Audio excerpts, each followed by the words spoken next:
she was lonely. A lot of people don't understand when you become that successful, it's not overnight. So it's all the tours and everything else that happens. So one time she called and said, come to London. I'm just so lonely. It's like, Whitney, I had a writing session with this writer in Brazil.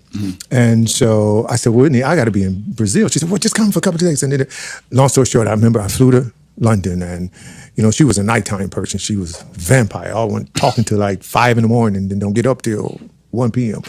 And so I went, just sat there, we talked, laughed, and then the next day she was going to Paris. And she said, we were having tea. And she said, boy, it'd be nice if somebody just would go with me to Paris on the train. I said, Whitney, I'm not going to Paris. So you can stop that. But I ended up going to Paris on the train. Going to Paris, yeah. And so while in Paris, she said, come to Germany. I said, that's when it stops. I got to go to Brazil.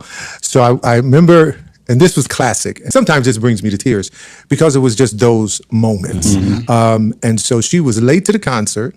I left the concert and I told them, I said bye, and I'll talk to her later. I went to the airport and I couldn't get on the flight because on that day, the government had changed their policies and you had to have a visa to go to Brazil.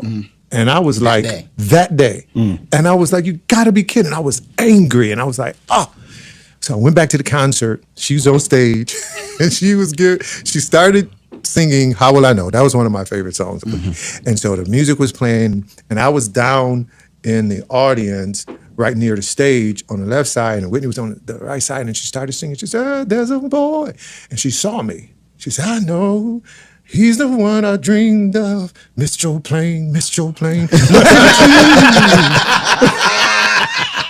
And kept it rolling, right? Kept it rolling. Nobody knew. She just had a conversation. He was out of stage. I love that. Oh, by the way, I see you. Welcome to Germany, baby.